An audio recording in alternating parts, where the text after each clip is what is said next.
Motion in a straight line. इसमें देखो पहला पॉइंट क्या लिखा हुआ है, motion is the change in position of an object with time. मतलब पोजीशन का क्या मतलब है ये मैं आगे चल के बताऊंगा। मतलब अगर किसी ऑब्जेक्ट की पोजीशन टाइम के साथ अगर बदल रही है, जैसे जैसे टाइम बीत रहा है, अगर उस ऑब्जेक्ट की पोजीशन अगर बदल रही है तो हम कहेंगे वो बॉडी मोशन में है। और अगर बॉडी की पोजीशन टाइम के साथ चेंज नहीं हो रही है तो हम कहेंगे बॉडी रेस्ट पे है। अभी इसके बारे में बहुत सारी बात है, मतलब मोशन रेस्ट इस तरह से हम डिफ़ाइन नहीं करते हैं, उसके लिए भी फ्रेम ऑफ रेफरेंस बहुत सारी बात होती है, मैं डिस्कस करूँगा उसके बारे में। आगे लिखा है how does the position change with time. ठीक है, तो कैसे टाइम के साथ पोजीशन चेंज हो रही है, तो इसको भी डिटेल में डिस्कस करना है। ये जस्ट इंट्रोडक्शन बता रहा हूँ, पढ़ेंगे क्या इस चैप्टर में। In this chapter we shall learn how to describe motion. For this we develop the concept of velocity and acceleration. अभी शुरू में जब हम ये पढ़ेंगे ना तो इसमें डिस्प्लेसमेंट, वेलोसिटी, एक्सेलरेशन, इनके कॉन्सेप्ट्स को इस चैप्टर में हम डेवलप करेंगे। स्पीड के बारे में पढ़ेंगे, ठीक है, डिस्टेंस के बारे में पढ़ेंगे। थर्ड पॉइंट क्या लिखा है, we shall confine ourselves to the study of motion of objects along a straight line. मतलब हम बिल्कुल इस बात का ध्यान रखेंगे कि जो बॉडी है ना वो स्ट्रेट लाइन में मोशन कर रहा है। ये स्ट्रेट लाइन में ऐसे जा रहा है बॉडी, स्ट्रेट लाइन में, ठीक है, कैसे ही बना लो स्ट्रेट लाइन, ऐसे बना लो, मतलब body is moving in a straight line. Chapter का नाम ही मोशन इन स्ट्रेट लाइन है। हम एक्चुअली जो डेली लाइफ में किसी भी ऑब्जेक्ट को हम स्ट्रेट लाइन में मूव करता हुआ देखते नहीं है। जैसे अगर हम घर से स्कूल जा रहे हैं तो we don't move in a straight line.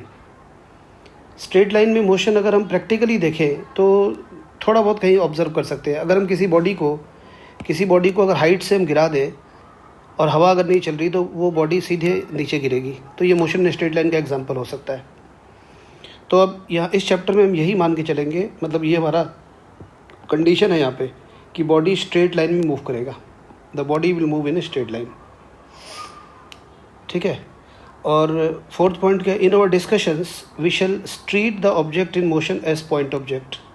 जो भी ऑब्जेक्ट है उसको हम पॉइंट ऑब्जेक्ट मानेंगे। All the object will considered as point object. तो पॉइंट ऑब्जेक्ट क्या होता है, पॉइंट ऑब्जेक्ट और particle is that object whose size is very small as compare to the distance covered by it. मतलब हम उसी body को पॉइंट ऑब्जेक्ट कहेंगे जो बॉडी अपने साइज़ के कंपैरिजन में बहुत ज़्यादा डिस्टेंस कवर करता है। जैसे सपोज़ करो कि हम कार में हम फरीदाबाद से दिल्ली जा रहे हैं, तो फरीदाबाद से दिल्ली तक का डिस्टेंस कोई सपोज़ 30-40 किलोमीटर है। तो जिस कार में हम बैठ के जा रहे हैं उस कार का जो साइज़ है वो साइज़ और उसने जो जितना डिस्टेंस कवर किया दिल्ली तक, उसके कंपैरिजन में कार का साइज़ नेग्लिजिबल है। हम बोल सकते हैं कि यहाँ से फरीदाबाद से लेकर दिल्ली तक एक पार्टिकल मूव करा है, कार के साइज़ को हम इग्नोर कर देंगे। तो अगर कोई बॉडी अपने साइज़ से बहुत ज़्यादा डिस्टेंस कवर कर रहा है तो हम उस कार के मतलब बॉडी के साइज़ को इग्नोर कर देते हैं। तुम घर से, अगर स्कूल थोड़ा दूर है, 8-10 किलोमीटर दूर है, घर से भी अगर कार में बैठ के हम अगर स्कूल तक जा रहे हैं तो जितना डिस्टेंस हमने घर से लेकर स्कूल तक का जो डिस्टेंस कवर किया है उस डिस्टेंस के कंपैरिजन में कार का साइज़ कुछ भी नहीं है। लेकिन मान लो अगर कोई बकेट टेबल पे पड़ा हुआ है और वो टेबल से गिर जाए फ्लोर पे, तो टेबल से फ्लोर तक का जो डिस्टेंस बकेट ने कवर किया वो कोई ज़्यादा डिस्टेंस नहीं है, तो उस केस में बकेट पार्टिकल नहीं है या पॉइंट ऑब्जेक्ट नहीं है। तो पॉइंट ऑब्जेक्ट उसी को कहेंगे जिस ऑब्जेक्ट का साइज़ उसने जितना डिस्टेंस कवर किया है उसके कंपैरिजन में बहुत कम है, ठीक है। तो ये बहुत इंपॉर्टेंट है। और ये chapter motion in straight line में हर बॉडी पार्टिकल होगा। मैं ट्रेन भी बनाऊंगा तो पार्टिकल होगा, कार भी पार्टिकल होगा। अगर कोई स्पेशल केस होंगे, कुछ क्वेश्चंस होंगे जहाँ पर पार्टिकल जैसा ट्रीटमेंट नहीं मिलेगा, अदरवाइज़ तो मैं जितने भी हम ऑब्जेक्ट यहाँ पर कार, ट्रेन, प्लेन जो भी मूव कर रहे हैं, ये सारे मूविंग ऑब्जेक्ट्स जो है पार्टिकल की तरह ट्रीट किए जाएंगे। इस चैप्टर में भी आगे प्रोजेक्टाइल मोशन आएगा, वहाँ पर Newton law, work energy power तक ऐसे ही है। Every body will be considered as point object और पार्टिकल। तो ये 5th पॉइंट हो गया। इसके बाद अब हम यहाँ पर तो मोशन इन स्ट्रेट लाइन में कुछ कंडीशंस हैं, मतलब उनको लेके चलना पड़ेगा। पहले क्या है कि पहला कंडीशन क्या बताया कि बॉडी स्ट्रेट लाइन में मूव करेगा। दूसरा मैंने क्या कंडीशन बताया कि जो हर बॉडी को हमें पार्टिकल मानना है। तीसरा, यहाँ पर टाइम के बारे में कुछ डिस्कशन करना चाहिए हमें। टाइम क्या होता है? जैसे देखो, टाइम का वैसे कोई ओरिजिन नहीं होता, कब से स्टार्ट है टाइम नहीं पता हमें। जैसे मान लो, मैं एक एग्जांपल देता हूँ। तुम घर से कार में बैठ के कहीं जा रहे हो, तो सुबह 9 बजे घर से निकले, और जब 11 बज रहे हैं दिन के, तो तुमने एक सिटी ए को, जैसे 9 बजे घर से निकले और सिटी ए, किसी सिटी ए तक पहुँचे तुम, और 11 बजे उस सिटी को तुमने क्रॉस कर दिया। फिर कार में जा ही रहे और सिटी बी को दिन में 12 बजे क्रॉस किया। सिटी सी को तुमने क्रॉस किया और ऐसे ही जा रहे, ऐसे स्टेडियम जा रहे। सिटी सी को जब तुमने क्रॉस किया तो दिन के 2 बज रहे। इस तरह से टाइम बीत रहा है। मतलब 9 बजे घर से सुबह चले, फिर 11 बजे एक शहर पहुँचे, 12 बजे दिन में दूसरे सिटी में, और 2 बजे सिटी सी में। तो अब हम अपने कन्वीनियंस के लिए हम टाइम का एक ओरिजिन मान लेते हैं। जैसे जो 9 बजे ना सुबह, उसको हम मान लेते हैं time t = 0, origin of time. ये अपने फिजिक्स में ऐसे कन्वीनियंस के लिए करना होता है हमें कि कभी भी कोई भी मोशन स्टार्ट होता है बॉडी का, तो वो उसको हम टाइम t = 0 आमतौर पे मान लेते हैं। और 11 बज रहे हैं दिन के, तो 11 बजे का जो टाइम है उसको हम बोलेंगे टाइम t = 2 आवर। अगर हमने 9 बजे को टाइम t = 0 मान लिया, तो 11 बजे को टाइम t = 2 आवर मानेंगे, और 12 बजे का जो टाइम है वो टाइम t = 3 आवर। 2 बजे का टाइम t = 5 आवर। तो सिटी घर से लेकर सिटी सी तक जो टोटल टाइम तुम्हें लग गया, वो 5 घंटे का टाइम बीत गया। तो अब 9 बजे को हम कहेंगे ओरिजिन ऑफ टाइम। जो सुबह 9 बज रहे हैं उसको हमने ओरिजिन ऑफ टाइम बोल दिया। और जो 8 बज रहे हैं सुबह, वो 1 घंटा पहले है, वो टाइम नेगेटिव हो गया। तो इस तरह से हम टाइम को नेगेटिव पॉजिटिव ऐसे करके बांट लेते हैं फिजिक्स में। This is how we do in physics. Time t = 0। तो कोई भी काम शुरू होता है फिजिक्स में, कोई भी मोशन शुरू होता है, उसको टाइम t = 0 बोलते हैं। फिज़िक्स में टाइम को मेजर करने के लिए ये स्टॉप वॉच होता है, स्टॉप वॉच यूज़ करते हैं। और इसमें ये टाइम जो ना सेकंड्स में बीत रहा है। जैसे ये 60 लिखा है, लेकिन है ज़ीरो टाइम। ये 0, ये 5 हो गया। अगर सुई यहाँ 5 पे आ जाए तो टाइम t = 5, 10 पे आ जाए टाइम t = 10, 15 पे आ जाए टाइम t = 15, 20, ऐसे करके ये घड़ी चल रही होती है, ये स्टॉप वॉच चल रहा होता है, इसकी सुई चल रही होती है, और उसमें टाइम बीत रहा होता है। तो जैसे जो टाइम स्टॉप वॉच में बीत रहा है, उसको हम यहाँ पर प्लॉट कर रहे हैं उस टाइम को। इसको बोलते हैं time axis. This is called time axis. ये टाइम एक्सिस है। जैसे अब सपोज़ यहाँ पर है, तुमने क्या किया, स्टॉप वॉच को स्टार्ट कर दिया। स्टार्ट करते ही ये घड़ी चलने लगी, तो टाइम t = 0, ये टाइम t = 0 यहाँ प्लॉट कर दिया। जब जिस मोमेंट पे घड़ी की सुई 5 पे आ गई, यहाँ पे आ गई घड़ी की सुई जैसे ही 5 पे आ गई, घड़ी की जैसे 5 पे आ गई, तो टाइम t = 5 यहाँ प्लॉट कर दिया। जैसे ये स्टॉप वॉच की सुई 10 पे आ गई, टाइम t = हमने 10 प्लॉट कर दिया, टाइम t = 10 सेकेंड। तो ये जो टाइम है, ये एक सेकंड हम प्लॉट करते जा रहे हैं। ये एक जो है ना, ये 1, 2, 3, 4, 5 ऐसे करके ये बना रखा है मैंने। टाइम t = घड़ी की 10 पे आएगी, टाइम t = 10, 15 पे आएगी, टाइम t = 15, 20 पे आएगी, टाइम t = 20। ऐसे करके हम जो टाइम इसमें स्टॉप वॉच में बीत रहा है, उसको हम ऐसे करके यहाँ पे प्लॉट कर देंगे। तो स्टॉप वॉच हम यूज़ करते हैं टाइम मेजर करने के लिए, और जिस मोमेंट पे स्टॉप वॉच स्टार्ट होता है, उस टाइम को टाइम t = 0 बोल देते हैं। इस तरह से टाइम की मेजरमेंट फिजिक्स में होती है। तो ओरिजिन ऑफ टाइम एक होता है, ठीक है। इसके बाद हमें फिर 2 टर्म समझना है। एक है point of time. Point of time क्या होता है? पॉइंट ऑफ टाइम ये एक पॉइंट है। टाइम t = 0 एक पॉइंट ऑफ टाइम है, ठीक है। टाइम t = 0 एक पॉइंट ऑफ टाइम है।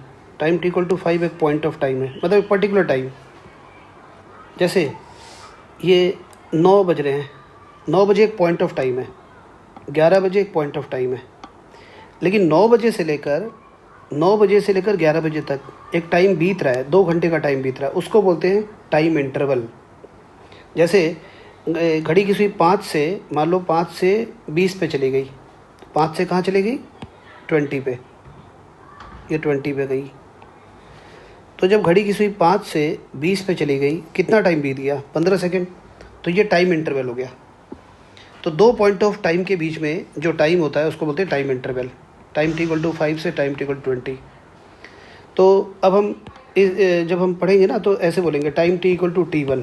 T1 मतलब 5 सेकेंड, घड़ी की सुई 5 पे। Time T equal to T2, ये हो गया 20 सेकेंड, ठीक है। Time T equal to T1 equal to 5, मतलब ये जो 5 है इसको T1 टाइम बोल देंगे। A point of time, first point of time को T1 मान लिया। फिर जब घड़ी की सुई 20 पे आ गई, ये हो गया time T equal to T2। मतलब 5 को हम बोल रहे हैं T1 और 20 को बोल रहे हैं T2। तो टाइम इंटरवल कितना हो जाएगा? T2 माइनस T1, जिसको हम डेल्टा टी बोलेंगे। चेंज इन टाइम, टाइम में कितना चेंज आया? Delta T. मतलब 5 से 20 कितना हो गया time? Delta T. Delta T को क्या बोलेंगे हम? टाइम इंटरवल कितना हो गया? 15 सेकेंड। तो टाइम इंटरवल का मतलब होता है जो टाइम बीत रहा है उसको हम बोलते हैं टाइम इंटरवल, ठीक है। जैसे सुबह 9 बजे हैं, 9 बजे से लेकर, अगर मॉर्निंग में जैसे 9 o'clock, 9 बजे से 11 बजे तक कितना टाइम बीत गया? 2 घंटा। टाइम 2 आवर्स का टाइम इंटरवल है। तो हम बोलेंगे डेल्टा टी इक्वल टू, मतलब T1 यहाँ पे 9 AM है, एक पॉइंट ऑफ टाइम। तो point of different point of time को T1, T2, T3 ऐसे करके डिनोट करते हैं। तो दूसरा पॉइंट ऑफ टाइम को बोलेंगे 11 बजे, और दो पॉइंट ऑफ टाइम का जो डिफरेंस है T2 माइनस T1, ये हो गया 2 आवर्स, इस delta T, and this is called time interval. तो टाइम इस तरह से हम टाइम का एक ओरिजिन हम यहाँ पे लेके चल सकते हैं। अच्छा, अगर सपोज करो कि हमने 11 बजे को टाइम टी इक्वल टू 0 मान लिया, 11 बजे को, तो सुबह 9 बजे का टाइम कितना होगा? Time T equal to -2 hour होगा। मतलब 0 टाइम से पहले जो भी टाइम है उसको हम नेगेटिव टाइम बोलेंगे। मान लो तुम स्कूल में सुबह 7 बजे पहुँचे, 7 बजे तुम्हारा फर्स्ट पीरियड स्टार्ट हो गया, उसको तुमने बोला टाइम टी इक्वल टू 0। तो उससे पहले जब तुम घर में थे, सो रहे थे सुबह, वो टाइम नेगेटिव था सारा। और 0 टाइम के बाद जितना भी टाइम होने वाला है वो सारा पॉजिटिव टाइम है।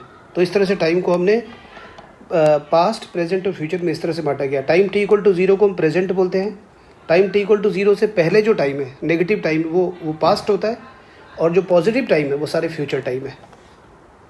सो क्या लिखा है? The time measured after the origin of time axis. Origin of time axis मतलब जैसे टाइम टी इक्वल टू 0, ये जो भी टाइम है origin, time T equal to 0, origin of time, ये ओरिजिन ऑफ टाइम एक्सिस है। इसके बाद जो भी टाइम है सारा 5, 10, 15 जो भी टाइम है उसको क्या बोलते हैं? Is taken as positive, and the time measured before the origin of time is taken as negative. 0 time से इस साइड, राइट साइड में जो भी टाइम हम बनाएंगे वो सब पॉजिटिव होगा, इसके लेफ्ट में जो टाइम बनाएंगे वो सब क्या? नेगेटिव होगा। तो ये देखो टाइम टी इक्वल टू 0, इधर जो टाइम, इस साइड जो टाइम घड़ी की 5 पे, फिर 10 पे, फिर 15 पे, ये सब पॉजिटिव टाइम है। और 0 टाइम से पहले जो टाइम है उसको नेगेटिव टाइम बोलेंगे। 0 टाइम पे हमने घड़ी को स्टार्ट किया था, तो स्टॉप वॉच को प्रेस स्टार्ट करने से पहले जो टाइम चल रहा था वो सब नेगेटिव टाइम है। तो इस तरह से हम टाइम को मतलब फिजिक्स में इस तरह से बांट लेते हैं। फिर क्या बोला? The time interval between 2 points on the time axis is called time interval. कोई भी 2 पॉइंट, ये एक पॉइंट ऑफ टाइम है और ये एक पॉइंट ऑफ टाइम है, इसके बीच में जो टाइम बीत गया उसको क्या बोलेंगे हम? Time interval. जैसे कई लोग -5 से लेकर +5 तक कितना टाइम इंटरवल है? 10 सेकेंड है ना, तो वो डिफरेंस होता है, ठीक है ना, टाइम इंटरवल। तो 2 पॉइंट ऑफ टाइम के बीच में जो टाइम बीत गया उसको टाइम इंटरवल बोला है। ये तो समझा भी दिया था मैंने। अब नेक्स्ट टर्म है पोजीशन। टाइम तो हमने समझ लिया टाइम क्या चीज़ है। पोजीशन, ये मैंने एक्स एक्सिस बनाया है। ये तो मैं इस चैप्टर में पहले ही बता चुका हूँ कि बॉडी स्ट्रेट लाइन में मूव करेगा। तो जैसे मान लो कि बॉडी, सपोज करो कि किसी भी टाइम पे बॉडी यहाँ पर है, इस जगह पे है, मान ले at time T equal to 0। तो वैसे बोल सकते हैं time T equal to 0। Time T equal to 0 पे बॉडी यहाँ पर है, पार्टिकल यहाँ पर है। तो वो पार्टिकल ओरिजिन से कितना दूर है? ओरिजिन से ये 25 मीटर दूर है। The distance from the origin is, the distance from the origin of the particle is 25 metre. तो ओरिजिन से जो डिस्टेंस है उस बॉडी का, वो उसका पोजीशन है। मतलब पोजीशन ऑफ द पार्टिकल का मतलब कि वो जो बॉडी है वो ओरिजिन से कितना दूर है। जैसे मान ली यहाँ पर है पार्टिकल, यहाँ पर है, किसी भी टाइम पे पार्टिकल यहाँ पे है, तो यहाँ पर है तो वो ओरिजिन से कितना दूर है?